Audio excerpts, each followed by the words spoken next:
नमस्कार, जय माता दी दर्शकों। आप सभी को बसंत पंचमी की बहुत बहुत हार्दिक शुभकामनाएं। हम सभी जानते हैं कि शिशिर ऋतु के बाद अब बसंत ऋतु आ गई है। बसंत ऋतु का मतलब होता है कि चारों तरफ जो पतझड़ के बाद अब फूलों में बाहर आने लगी है। अब धीरे धीरे लोगों को में खुशियों और आनंद का माहौल आने लगा। ठिठुरती सर्दियों से बचकर अब आगे का ऋतु का हम आनंद लेंगे। तो इसके साथ बसंत पंचमी जो फाल्गुन में आती है, फाल्गुन मास में, तो फाल्गुन मास में चारों तरफ अति उल्लास का मौसम हो जाता है। और इस समय गुप्त नवरात्रे भी चल रहे हैं। तो पंचमी नवरात्रा जो है वो माँ सरस्वती का है, बसंत पंचमी का है। बसंत पंचमी को के दिन माँ सरस्वती का जन्म हुआ था, इसीलिए इसको बसंत पंचमी के नाम से भी मनाया जाता है। बहुत सारे जगहों में, बहुत सारे शहरों में इनको माँ सरस्वती की पूजा के नाम से भी जाना जाता है या बसंत उत्सव के नाम से भी जाना जाता है। घर घर में इसके खुशहाली और उल्लास नजर आते हैं। तो कैसे कुछ लोग जो चाहते हैं कि बसंत पंचमी का मज़ा हमें मिले, आनंद उल्लास हमें मिले, कैसे हम माँ सरस्वती जो है, हम सब जानते हैं कि माँ सरस्वती जो है वो विद्यादायिनी है। जो दर्शक या जो बच्चे ये चाहते हैं या जिनके माता पिता पेरेंट्स चाहते हैं कि हमारे बच्चे खूब पढ़े और तरक्की करें। देखिए, कुछ लोग, बहुत लोग ये नहीं भी जानते हैं बसंत पंचमी के, तो क्या वो नहीं पढ़ते हैं, क्या वो बहुत तरक्की नहीं करते हैं पढ़ाई में या बहुत कामयाब नहीं होते हैं। देखिए, उनका क्या होता है, कुछ बच्चों की कुंडली में फोर्थ हाउस और नाइन्थ हाउस बहुत अच्छा होता है या फिर उनका बहुत अच्छी शुभ दृष्टियाँ आती है। जिनका बुध अच्छा होता है वो बच्चे, वो स्टूडेंट बहुत अच्छी पढ़ाई भी कर लेते हैं, उनकी पढ़ाई में कोई रुकावट नहीं आती है। लेकिन बहुत सारे बच्चे मेरे पास आते हैं जो ये कहते हैं कि हम मैम पढ़ते तो बहुत हैं, लेकिन याद भी सब कुछ हो जाता है, मेहनत भी बहुत करते हैं, लेकिन हमें रिजल्ट नहीं मिलता। अब बहुत सारे बच्चे ऐसे हैं जो पढ़ाई करके बाहर जाना चाहते हैं और बहुत सारे बच्चे बहुत हायर एजुकेशन को भी करना चाहते हैं, लेकिन उनके कुछ ना कुछ 1-2 नंबर से या कुछ भी रुकावटें आ जाती है, या कुछ गवर्नमेंट जॉब के लिए ट्राई कर रहे हैं तो वो हमेशा कहते हैं कि मैम सिर्फ 1 नंबर या 2 नंबर के कारण हम रुक गए। तो क्या ऐसी बाधाएं आती है जिसकी वजह से हमारी पढ़ाई में दिक्कत आती है? देखिए, पढ़ाई में दिक्कत के कारण बहुत कुछ हो सकता है। सबसे बड़ा तो होता है मन। मन अगर हमारा सही ढंग से पढ़ाई के को ग्रास्प नहीं करता है, याद का नहीं होता है, तो उसके लिए भी हमारी पढ़ाई में बाधा आती, विघ्न आती है। लेकिन बहुत बच्चे बहुत लगा के मन पढ़ते हैं, बहुत तरक्की भी करते हैं, लेकिन फिर भी उनको वो मुकाम हासिल नहीं हो पाता है जिसको वो पाना चाहते हैं। तो बसंत पंचमी के दिन माँ सरस्वती की पूजा आराधना की जाती है। मैं एक ये बात बताना चाहूँगी कि जो भी, जिनके घर में भी स्टूडेंट है, वो उस दिन माँ सरस्वती की फ़ोटो या माँ सरस्वती की मूर्ति ज़रूर लाएँ। उसको 1 साल तक, अगर आप मूर्ति लाते हैं तो उसको 1 साल तक आप अपने घर पे रखें, पूजा पाठ करें और उसके बाद नेक्स्ट ईयर जब बसंत पंचमी से आने से पहले आप नई मूर्ति ले आएँ और उस पुरानी मूर्ति का जो है वो विसर्जन कर दें। और कैसे करनी चाहिए ये पूजा, आते हैं इस मुद्दे पे। तो पूजा हमें क्या करना है, सबसे पहले माँ सरस्वती को पंचामृत से, फूल से, पीले रंग के फूल से छिट्टा देके या उनको पंचामृत से स्नान कराएं।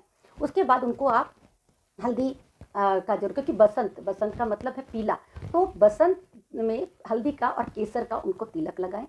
और अगर आप वस्त्र पहनाना चाहते हैं तो माँ सरस्वती को पीले के साथ साथ, क्योंकि वो सात्विक बहुत है, वो मतलब सफ़ेद रंग को बहुत पसंद करती हैं, तो आपको उनको सफ़ेद रंग के वस्त्र देने चाहिए या पीले रंग के वस्त्र, दोनों ही बहुत लाभकारी और उत्तम है, आप उनको पहना सकते हैं। जो कोई लोग इस दिन दान करना चाहते हैं वो उस दिन, इस बार बसंत पंचमी मंगलवार की है, 16 फरवरी की है, तो उस दिन आप बसंत वाले दिन आप उस दिन चने की दाल, पीली चीज़ें, पीला कपड़ा, पीली हल्दी की गांठ, क्योंकि गुरु बृहस्पति भी हमें ज्ञान देते हैं।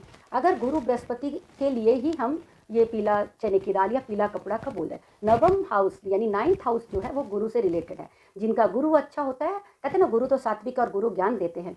जिनका गुरु अच्छा होता है या बुध अच्छा होता है, वो बच्चे या वो लोग बहुत तरक्की करते हैं। जरूरी नहीं है कि, देखिए, स्टूडेंट भी, हमें बहुत चीज़ों के लिए स्किल, यानी कि पढ़ाई या ज्ञान, ज्ञान बिना कुछ भी नहीं है। आप एक बिजनेस करते हैं तो भी आपको ज्ञान की ज़रूरत है, नहीं तो अदरवाइज अगर आपके पास ज्ञान नहीं तो बिजनेस करता है तो बिजनेस वो चलता नहीं है, इंसान उसको डुबो देता है या नुकसान हो जाता है। तो ज्ञान और विवेक जो है वो हमें गुरु ही देते हैं। बुद्ध का काम है बुद्धि को बढ़ाना। बुद्ध अच्छा, सात्विक और अच्छा हो, उत्तम, उच्च में हो, उच्च राशि में हो, तो हमें बुद्ध अच्छी ऊंचाइयों पे ले जाते हैं। कैसे ले जाते हैं? क्योंकि बुद्धि विवेक बहुत होता है। बुद्धि विवेक से जो काम कोई करता है तो वो बहुत सक्सेस हो जाता है। अब जो लोग जैसे कहते हैं बुद्ध का तो सबके, सभी इंसान के होते ही हैं बुद्ध का, तो लेकिन क्यों ऐसा होता है कि कुछ लोग पढ़ नहीं पाते या फेल हो जाते हैं या सक्सेस नहीं होते हैं, चाहे बिजनेस में, चाहे नौकरी में, चाहे अपनी पढ़ाई में? तो क्या होता है, बुध पे या गुरु पे किसी बुरे प्लैनेट की अगर दृष्टि होती है तो वहाँ पर वो मन भ्रमित हो जाता है, मन पढ़ाई में नहीं लगता है, उसका मन भटक जाता है, या जो भी याद करता है लिखने के टाइम पे उसको वो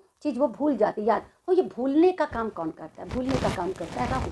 तो राहु को भी अगर आपने जिनकी कुंडली में राहु खराब है तो उनको भी माँ सरस्वती की ही आराधना करने जाती है। राहु की जो देवी है वो माँ सरस्वती ही है।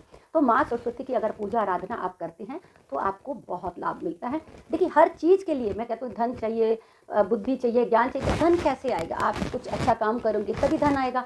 तो उसके लिए हमें अपना ज्ञान वृद्धि करना चाहिए। और देखिए, ज्ञान विवेक ही हमें बहुत कुछ ले जाता है। कुबुद्धि जो होती है वो खराब मार्ग पे, गलत मार्ग पे ले जाती है और उससे इंसान का पतन हो जाता है। जो लोग सतबुद्धि और अच्छे उच्च विचार रखते हैं उनके साथ दुनिया चलती है और उनकी जय जयकार भी होती है। अच्छी सतबुद्धि, सत विचार हमें कैसे आएंगे? उसके लिए हमें कुछ ये छोटे छोटे से टिप्स हैं जो माँ सरस्वती का दिन, बसंत पंचमी का दिन आया है, हमें हर्षोल्लास के साथ ये दिन मनाना चाहिए।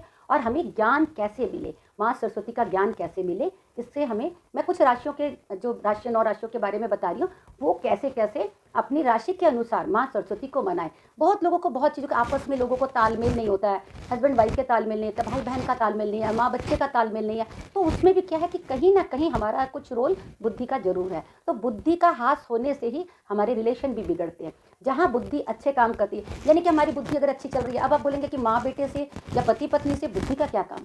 बुद्धि का काम ही है, बुद्धि और विवेक और विवेचना से अगर हम चलते हैं तो हमारे रिलेशन भी बहुत मजबूत होते हैं। यानी कि अगर हमें पता है कि हमें अपनी माँ से किस तरह से व्यवहार करें, अपने पिता से किस तरह से बात करें, हमारे अंदर ये स्किल या बुद्धि है तो हम अच्छी बात करेंगे। अगर कुबुद्धि है तो हम अपने माँ बाप से लड़ाई करेंगे। पति पत्नी में अगर ये बात है तो वो अगर चाहते हैं कि अच्छा रिलेशन, मधुर संबंध हो, तो उसमें बुद्धि और विवेचना से अपने आपस के रिलेशन को तालमेल रखना पड़ता है। अगर यही बुद्धि में कुबुद्धि आ जाती है, यानी कि वाणी में गलत आती है, क्योंकि हमारी माँ सरस्वती जो है वो वाणी का ही दाता है, वो वाणी की ही विधाता है। हम सब प्राणियों के अंदर जो हम बोल पा रहे हैं ये हमारी माँ सरस्वती का ही देन है। उन्होंने ही हमें ये वाणी प्रदान की है, इसके चलते ही हम बोले। ये वाणी कहते हैं ना, इतनी अच्छी अगर मीठी है तो आप जगत को अपने हित में कर सकते हैं, आप अच्छा रिलेशन सबके साथ बना सकते हैं। अगर वाणी ही खराब है, वाणी में कड़वाहट है, वाणी में गाली गलौच है, वाणी में कटुता है, तो आप कोई भी रिलेशन, किसी के साथ भी रिलेशन अच्छे नहीं बन सकते। तो सबसे पहले हमें क्या है, अपनी वाणी, अपने कंठ को बहुत अच्छा, क्योंकि ये माँ सरस्वती की देन है।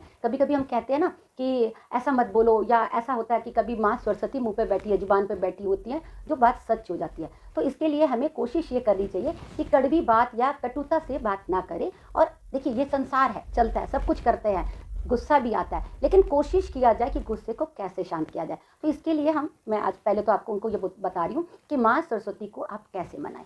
आप पीला फूल चढ़ाइए, पंचामृत चढ़ाइए, 5 तरह के फलों का भोग लगाइए, मीठी बूंदी का भोग भी उनको लगाया जाता है। इनको माँ सरस्वती को बेर बहुत पसंद है, तो बेर का भोग भी जरूर लगाया जाए। और उसके साथ पंचामृत, 5 फल, थोड़ा सा आप मीठा चावल या मीठा कुछ भी हलवा बनाए, पीला रंग, उसमें पीला रंग या केसर साथ में डालें तो उससे आपको अति लाभ होगा। केसर और हल्दी मिलाकर अगर आप माँ का अभिषेक करते हैं तो वो भी बहुत अच्छा रहता है, इससे माँ प्रसन्न होती है, हमें वो बुद्धि देती है। माँ को तिलक लगाने के बाद आप अपने माथे पे लगाइए, गले पे लगाइए, नाभि पे लगाइए, उसके बाद जीभा पे लगाइए। जीभा पे इसलिए कि जीभा में अगर अच्छी तरह से हमारी बोली मीठी होगी, अच्छा होगा, स्मरण शक्ति अच्छी होगी, तो हम अच्छी बात करेंगे, अच्छे कर्म करेंगे और अच्छे से ही हम हर तरफ से हमारी भी अच्छी जय जयकार होगी।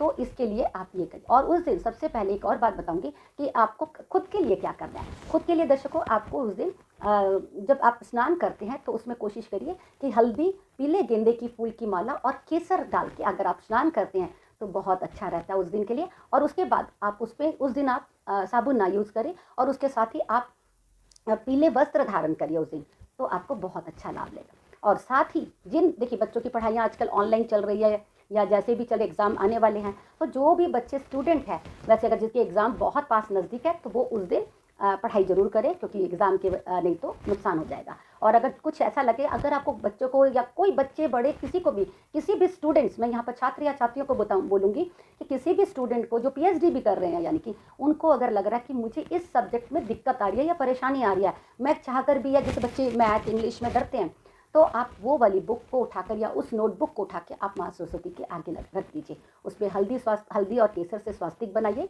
आपके एग्जाम के लिए आप नया पेन, नया पेंसिल को मौली बांधकर उसमें केसर और तिलक, हल्दी का तिलक लगा के माँ सरस्वती माँ के आगे आप उसको रख दीजिए और उसके ऊपर कुछ फूल आप चढ़ा दीजिए। अब उसके बाद आप अपनी माँ सरस्वती की वंदना पूजा करिए, जिससे कि माँ सरस्वती आपको ज्ञान दे, स्मरण शक्ति दे, पढ़ाई करने की, या नॉलेज, विजडम, नॉलेज दे कि हमें ज्ञान कैसे प्राप्त हो और हम हर जगह ज्ञान के थ्रू आगे ज़िंदगी भर तरक्की करते जाएं। इसलिए इसके साथ साथ मैं आपको बताना चाहूँगी कि कुछ राशियों के जो लोग हैं, वो स्टूडेंट हैं, वो कैसे माँ को मनाएं, क्या पाठ पूजा करें, कौन सा मंत्र जपें, जिससे कि उनको लाभ मिले। सबसे पहले मैं बात करती हूँ मेष राशि वालों की। तो मेष राशि वाले कौन सा मंत्र करें? मेष राशि वाले माँ सरस्वती का मंत्र ये वाला करें। दर्शक चाहे तो आप अपना पेन कॉपी से नोट करके लिख ले इस चीज़ को। उसके लिए आपको ओम माँ वागेश्वरी वाग्यदायिनी नमः, ये आप मेष राशि वाले के लिए आप ये इस चीज़ का पाठ करें, इससे आपको लाभ मिलेगा। अब आती हूँ दूसरी राशि, वृष राशि। वृष राशि वाले स्टूडेंट क्या करें?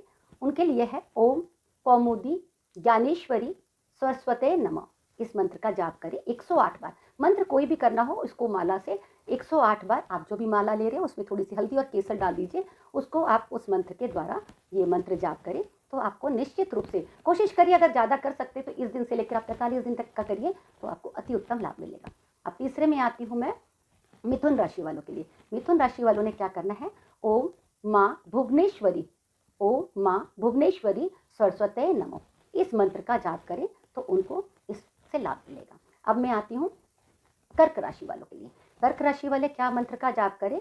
वो जाप करें कि ओम माँ चंद्र घंटा, क्योंकि नवरात्रों का वैसे भी माँ चंद्र घंटा होती है, तो ओम माँ चंद्र घंटा सरस्वती दिव्य नमः, इस मंत्र का जाप करें तो उनको अति लाभ मिलेगा। मंत्र कोई भी करिए आप सच्ची शिद्दत से, सच्ची श्रद्धा के साथ करिए। सिर्फ ये नहीं कि मुझे आज ये करना है और फॉर्मेलिटी के लिए मुझे मंत्र जपना है ताकि मुझे जल्दी जल्दी नंबर मिल जाए, जल्दी जल्दी मुझे ज्ञान मिल जाए। मन से अगर आप इच्छा श्रमण शक्ति से अपनी माँ को अपना हृदय समर्पण करके अगर आप मंत्र करते हैं तो आपको निश्चित रूप से लाभ मिलेगा। अब मैं बात करती हूँ सिंह राशि वालों के लिए। सिंह राशि वाले मंत्र करें ओम कमल हास विकासने नमः, इस मंत्र का 108 बार जाप करें। उसके बाद मैं बात करती हूँ कन्या राशि वालों के लिए। कन्या राशि वाले क्या मंत्र करें? ओम पड़वनाथ विकासने नमः, इसका 108 बार जाप करें। उसके बाद मैं बात करती हूँ तुला राशि वालों के लिए। तुला राशि वाले क्या मंत्र करेंगे? ओम हंस सो वादिनी नमः, ओम हंस सो वादिनी नमः का जाप करें 108 बार। उसके बाद बात करती हूँ वृश्चिक राशि के लिए। वो मंत्र का जाप करें ओम शारदीय दिव्य चंद्रकांत्य नमः, ओम शारदीय दिव्य चंद्रकांत्य दिव्य नमः, वो 108 बार आप इस मंत्र का जाप करें, जिससे कि आपको अति लाभ मिलेगा। अब मैं बात करती हूँ धनु राशि की। धनु राशि वाले ओम जगति वीणा बांधिनी नमः, ओम जगति वीणा बांधिनी नमो, इसका जाप करें तो उनको लाभ मिलेगा। अब मैं बात करती हूँ मकर राशि वाले के लिए। मकर राशि वाले ओम बुद्धि दात्री सुधा मूर्ति नमः, ओम बुद्धि दात्री सुधा मूर्ति नमः, इस मंत्र का 108 बार जाप करेंगे। अब मैं बात करती हूँ कुंभ राशि वालों के लिए। कुंभ राशि वाले जाप करेंगे ओम ज्ञान प्रकाशिनी चंद्रवाहिनी नमः, ओम ज्ञान प्रकाशिनी चंद्रवाहिनी नमः, इस मंत्र का जाप करेंगे तो आपको लाभ मिलेगा। अब मैं बात करती हूँ मीन राशि वालों के लिए। अब मीन राशि वाले ओम वरदात्री माँ भारतीय नमः, ओम वरदात्री माँ भारतीय नमः, इस मंत्र का जाप करेंगे तो उनको लाभ मिलेगा। अब इसके साथ साथ आपको जो हमारे साथ साथ, मैं इसके साथ साथ बोलना चाहूँगी, स्टूडेंट के साथ साथ जो लोग कंसल्टेंसी के काम पे हैं, यानी कि ज्ञान, क्योंकि वो भी ज्ञान देते हैं, कंसल्टेंसी का काम समझाते हैं लोगों को, उनको भी इस दिन माँ सरस्वती का मंत्र पूजा जाप करनी चाहिए, उनकी पूजा आराधना करनी चाहिए, तो उसके लिए भी बहुत लाभ है। इसके साथ साथ जो जैसे हमारे जैसी हैं ज्योतिष है, एस्ट्रोलॉजर, टैरो कार्ड, न्यूमरोलॉजिस्ट हैं, या कोई भी इस तरह से हस्तरेखा विशेषज्ञ हैं, किसी भी तरह से ज्योतिष से रिलेटेड काम करते हैं, उनके लिए भी माँ सरस्वती, क्योंकि माँ सरस्वती ही ज्योतिष की भी देवी है, तो ज्योतिष के ज्ञान के लिए भी आपको माँ सरस्वती को मनाना चाहिए। उनको 9 पीली हल्दी की गांठ समर्पण करिए तो बहुत लाभ है।